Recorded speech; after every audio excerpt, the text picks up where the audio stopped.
How's it going, everybody? Welcome to my Cultic review. And what you're seeing right here is actually the survival mode in Cultic. So it gives it a little bit of replayability in the game. If you didn't want to run through the game on the other difficulties, you do have a survival mode. And so yeah, that's what you're seeing right now. Don't have any audio or anything, I have it muted. But yeah, the Cultic review. So this game is just right off the bat, I'm going to tell you, if you aren't going to watch very long, go buy this game. If you are into retro, quote unquote boomer shooters or whatever, just go buy this game.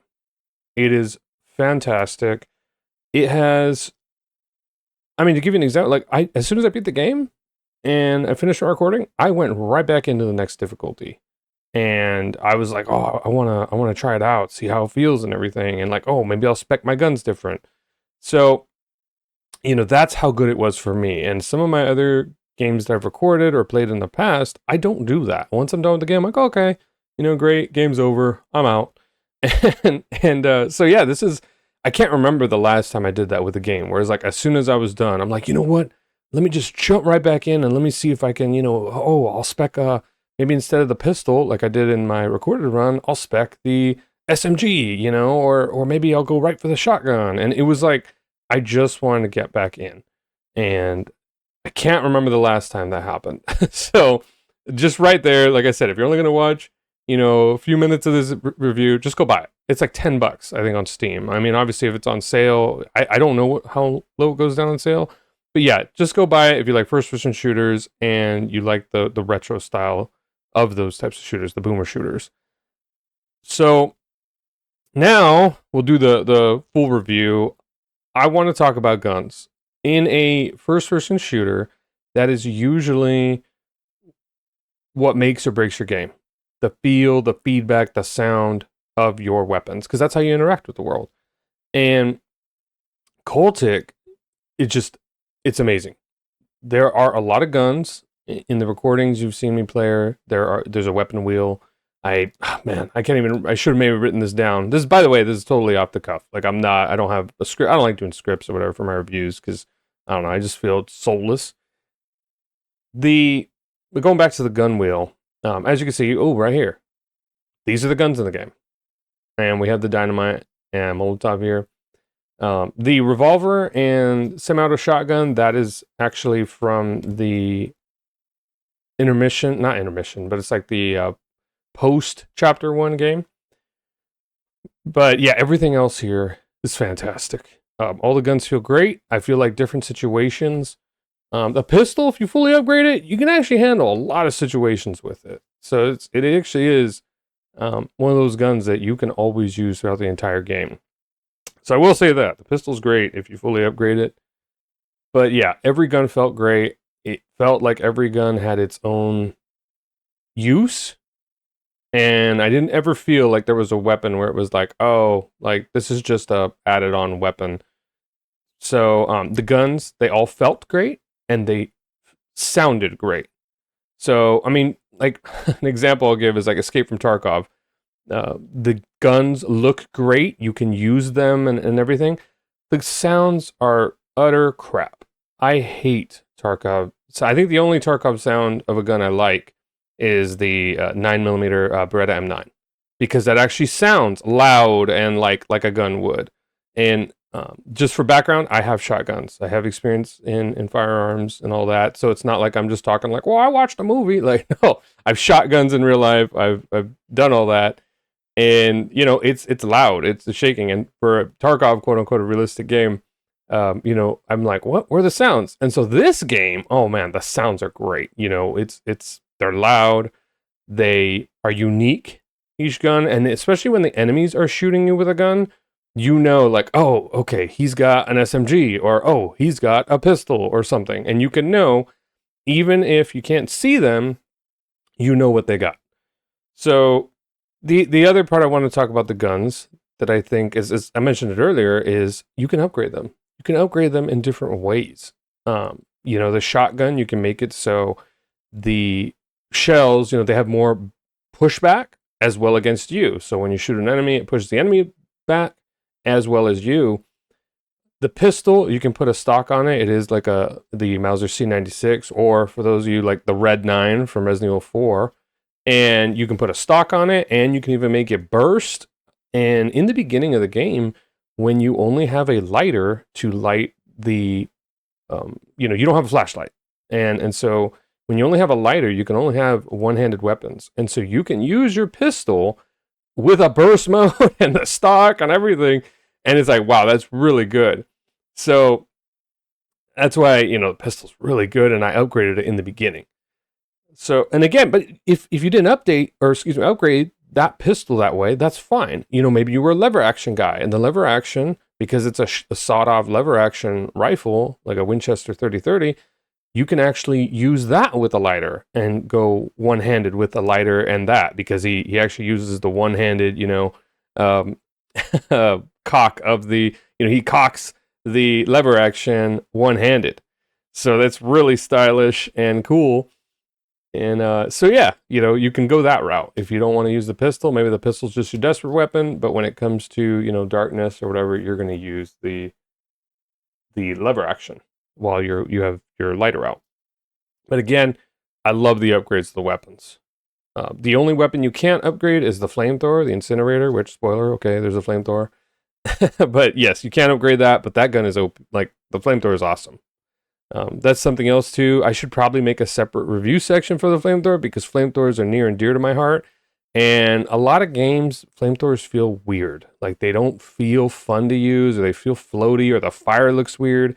This game, for being the Boomer Retro, shooter, the fire felt great. The flamethrower felt great. Putting things on fire felt great. It was fun.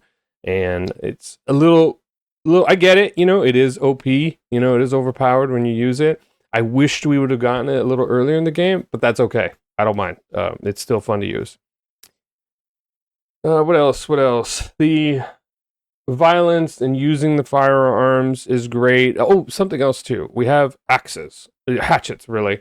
And it was fun to use. Like, there were a lot of times where I just, use the hatchet. I'd charge it up, and whether I wanted to throw it or not, I was like, I just want to use these. Even though I had a bunch of ammo for the SMG or shotgun or whatever, and those are fun to use, just sometimes when I'm like, oh, hey, I just want to, kill a guy with this hatchet, I could. It's not like the hatchet ever became obsolete. And also, you can carry around 10 of them throughout, as max. So it is weird, though, because I don't know how it works, but whenever you throw a hatchet, it seems like there's like a 50-50 chance that the hatchet, you can't pick it up. Or like if you kill something, sometimes you can pick them up. I don't know. I haven't looked into it. I'm sure somebody in the comments could tell me better. But yeah, I just felt like it was like a little skill thing of like, hey, if you can get a headshot with the hatchet, you'll kill him. And again, yes, I can pull out a gun and, smoke some guy real quick with 2 shots in the head or 1 shot in the head. But just, I don't know. Sometimes I just wanted to, rack out the hatchet and just, throw it and see if I can make that shot. So, even the melee weapons are cool. Next, I want to talk about the architecture and level design. Fantastic. I mean, the way the story moves and the architecture and everything that's going on. There's notes or whatever. It's just great. I can't even like. It just, every time I played this game, I wanted to see what was going to happen in the story. And there's no cutscenes, but I mean, there's like cutscenes in the beginning. But it's really, it's all you. Once you're in the game and you start the game, it's all pretty much you. And it just keeps you in the action and keeps you in the game. It is a very, when I first got this game, I thought, oh, okay, it's cool. Some guy investigating some weird cult or whatever. I didn't realize how much of a horror game this was. And it's probably been, I can't remember it's probably been a couple of years since I played a game and I got the hairs on the back of my neck standing up. There's sometimes in this game, and I don't, if you've watched the recording, fine, but if you haven't watched my playthroughs, then, just don't get spoiled. But yeah, there were some times, especially, I can't even talk about it. If you haven't seen my Let's Plays, then I don't want to talk about it, especially if you're not going to watch the Let's Plays, then go play it. But yeah, I mean, I played Silent Hill, I played Resident Evils, even the new Resident Evils. And I've never even the new Resident Evils, like especially like RE2 Remake, I was like, oh, okay, it's cool. There's some spooky parts, but this game, I don't know. I don't know what it was, but some of some of these parts where, it was like dark or whatever, and things are coming at you, and you have a full armory, and yet I was still terrified. I was like, oh my God. Like I just had that knot in my gut where I was like, oh no. Like it was rough. And so I love this game. Like I said it in my Let's Plays. I said it in the beginning of this review. Like it's great. It's a perfect blend of horror and, just, shoot everything till it dies and run around, and you're an awesome commando. So yeah, architecture is great. The horror is great. The story is great, and it makes you really interested and want to keep going. I'm trying to think. Music. So just like the sounds of the guns and the monsters, the music is awesome. When I first started, especially on my Let's Plays, the music is really loud in the beginning, and that's up to you. Just heads up, you may need to tune the music a bit, but the music that is here, it is fantastic. And this game was developed by one person, and so he did the music, he did the sounds, he did everything, and it's awesome. I can't really think of any song where I was like, oh, that one was dumb. Then again, I was being attacked by a ton of monsters, so I don't know if I can, really, really, grade it fully. I'm trying to remember how long it took me to play this game. I didn't look at my Steam at the time, before doing this, but I every time I played it, I was looking forward to the next play session. So it's not like I was like, oh no, I gotta play another, a couple hours. And there were a few times in this game, if you see my Let's Plays, where I thought I was done. I was like, oh, this looks like the last area. Yep, I just did a crazy fight, and now, I bet you we're gonna fight a boss or something, and then the credits are gonna roll. Nope, the game just picks right back up. And you're like, what? Like, oh my God, there's more? And yeah, I'd have to say that happened like at least 2 or 3 times. So, but I wasn't complaining. The game did not overstay its welcome. And if anything, by the end, I wanted more, because this is chapter 1. And the developer made an interlude that is included with the game. You don't have to pay for it. And that's where you get new guns. There's there's like one new creature that you have to fight. 2, I guess, if you include the boss. And but yeah, there's some new guns, and there's some story reasons on why there's new guns or why you're playing another character. And I'm not going to give it away, but it is awesome, and I really like the interlude. So not only are you playing Cultic Chapter 1, you also get that interlude, which is like it's one or 2 levels, can't remember. But yeah, definitely try it out. That interlude after beating the game, because we're gonna have Chapter 2. I'd imagine Chapter 2 is coming in 2025. So I'm gonna buy it. I'm gonna make a Let's Play of it. I will buy it. I'm gonna review it. I can't wait. In the meantime, though, I'll probably be replaying this in my free time just to go around shooting cultists and having fun. But that's all I really got for this game. Oh, I guess one thing I just saw, the Molotovs and dynamite. So explosions in this game are awesome. There is a grenade launcher in this game, and there's a lot of dynamite. Use your dynamite. You can throw your dynamite and shoot it. If you don't want to light it, take the time to light it. You can actually just throw it mid-fight and shoot it with one of your guns. It blows up. And there's a ton of dynamite. So, use it. Also fire, like the lanterns. If you've seen in this recording or my Let's Plays, lanterns are awesome. They provide a lot of light, but just throw it and boom, you have a Molotov. So Molotovs and lanterns, they just put everything on fire, and most things in this game just instantly catch fire and they're out of the fight. So you don't have to worry if you run into like 10 guys, throw a Molotov or a lantern, you may not get all of them, but you're going to get most of them.